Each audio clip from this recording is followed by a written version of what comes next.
चंद्रधर शर्मा गुलेरी द्वारा रचित उसने कहा था कहानी का अध्ययन हम कर रहे थे। इसमें आपने देखा कि चंद्रधर शर्मा को इस कहानी ने बहुत ही प्रसिद्धि दिलाई थी और लैना सिंह ने इसमें निस्वार्थ भाव से स्वयं को उत्सर्ग कर दिया था। आगे देखते हैं कि राम राम यह भी कोई लड़ाई है, दिन रात खंदकों में बैठ हड्डियाँ अकड़ गई, लुधियाना से 10 गुना जाड़ा और मैं है और बर्फ ऊपर से पिंडलियों तक कीचड़ में धंसे हुए हैं। गनीम कहीं दिखता नहीं, घंटे 2 घंटे में कान के पर्दे फाड़ने वाले धमाके के साथ सारी खंदक हिल जाती है और 100 गज धरती उछल पड़ती है। इस गैब गोली से बचें तो कोई लड़े। तो युद्ध की स्थिति का वर्णन है। नगरकोट का जलजला सुना था। यहाँ दिन में 25 जलजले होते हैं। जो कहीं खंदक से बाहर साफा या कोहनी निकल गई तो चटाक से गोली लगती है। न मालूम बेईमान मिट्टी में लेटे हुए हैं या कि पत्तियों में छिपे रहते हैं। लैना सिंह और 3 दिन है, 4 तो खंदक में बिता ही दिए, परसों रिलीफ आ जाएगी और फिर 7 दिन की छुट्टी। तो जहाँ ये युद्ध पर गए हुए हैं वहाँ आपस में ये वार्तालाप हो रहा है इनका। अपने हाथों झटका करेंगे और पेट भर खाकर सो रहेंगे। उसी फिरंगी मेम के बाग में मलमल की सी हरी घास है, फल और दूध की वर्षा कर देती है। ला कहते हैं दाम नहीं लेती, कहती है तुम राजा हो, मेरे मुल्क को बचाने आए हो। तो ये आपस में वार्तालाप हो रहा है जहाँ ये युद्ध में गए हुए हैं। 4 दिन तक पलक नहीं झपकी, बिना फेरे घोड़ा बिगड़ता है और बिना लड़े सिपाही। मुझे तो संगीन चढ़ाकर मार्च का हुक्म मिल जाए, फिर 7 जर्मन को अकेला मारकर न लौटूं। तो ये जर्मनों के विरुद्ध जो युद्ध है उसमें ये भागीदार हैं। न लौटूं तो मुझे दरबार साहब की दहली पर मत्था टेकना नसीब न हो। पाजी कहीं के कल्लों के घोड़े संगीन देखते ही मुँह फाड़ देते हैं और पैर पकड़ने लगते हैं। यूँ अंधेरे में 30-30 मन का गोला फेंकते हैं, अर्थात पीछे से वार करने वाले हैं वो। उस दिन दावा किया था 4 मील तक एक जर्मन नहीं छोड़ा था। पीछे जनरल साहब ने हट आने का कमान किया, नहीं तो सीधे बर्लिन पहुंच जाते। क्यों? तो बीच में ये सूबेदार हजारा सिंह आ गए। सूबेदार हजारा सिंह ने मुस्कुराकर कहा, लड़ाई के मामले जमादार या नायक के चलाए नहीं चलते, बड़े अफसर दूर की सोचते हैं। तो जब ये लैना सिंह और उसके साथी आपस में वार्तालाप कर रहे थे कि ये तो साहब ने वापस बुला लिया वरना पता नहीं हम क्या कर देते, तब बीच में आकर के सूबेदार हजारा सिंह ने कहा कि लड़ाई के मामले जमादार या नायक के चलाए नहीं चलते, जो बड़े अधिकारी हैं वो दूर की बात सोचते हैं। 300 मील का सामना है, एक तरफ बढ़ गए तो क्या होगा? सूबेदार जी सच है, लैना सिंह बोला, पर करें क्या?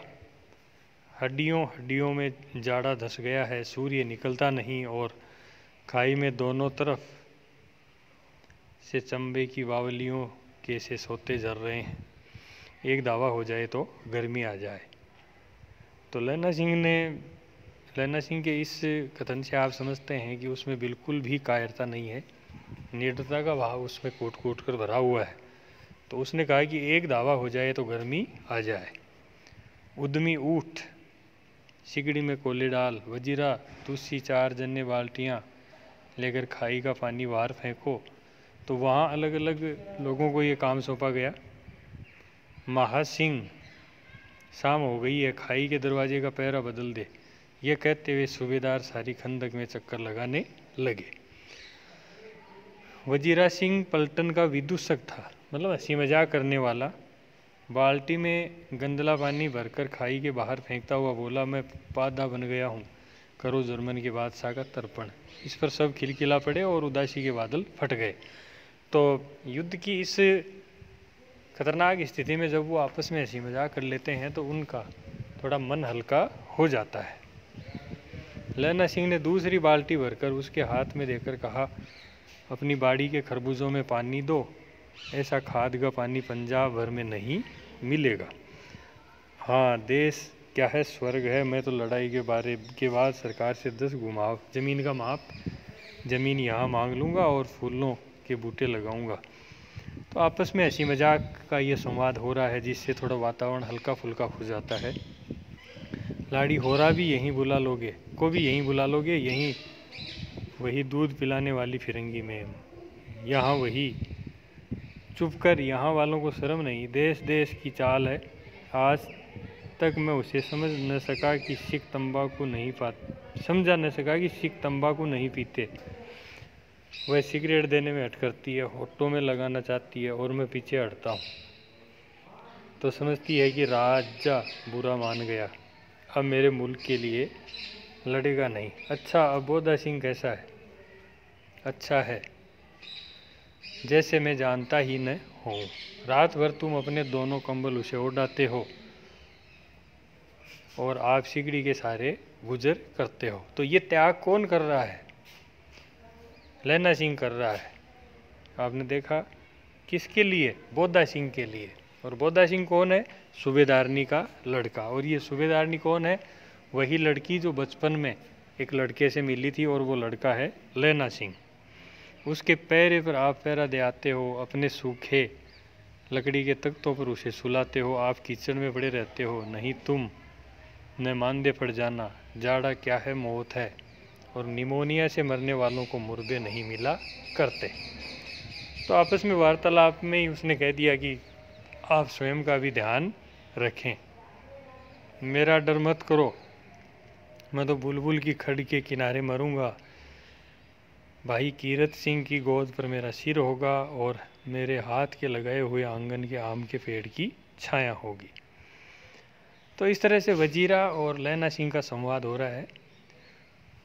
इसने कहा कि आप मेरी चिंता मत करो, इसने तो अलग ही बताया कि मैं तो वहाँ मरूंगा और कीरत सिंह की गोद पर मेरा सिर होगा और मेरे हाथ के लगाए हुए आंगन के आम के पेड़ की छाया होगी। तो ये एक काल्पनिक बात है।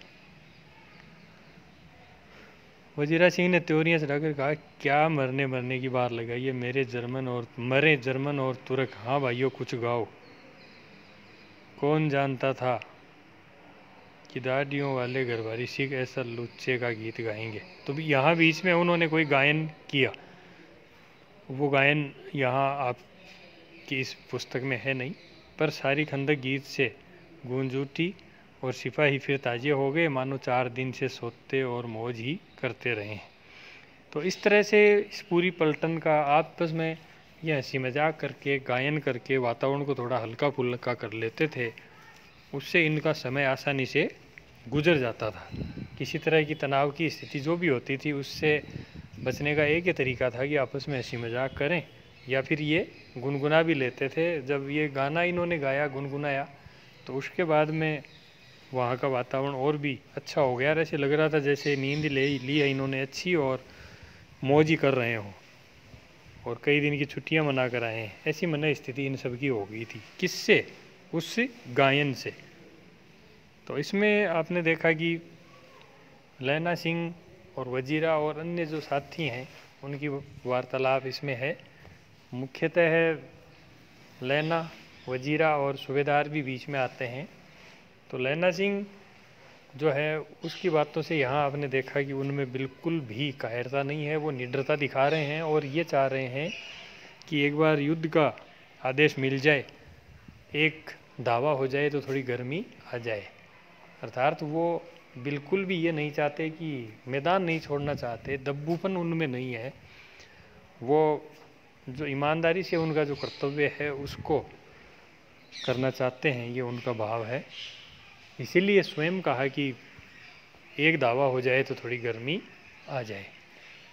और फिर वो दुश्मन जो है उसको नेस्त नाबूद करने की बातें भी कह रहे हैं। लेकिन बीच में सूबेदार हजारा ने टोका था कि जो बड़े अधिकारी हैं, बड़े अफसर हैं, वो काफ़ी दूर की सोचते हैं।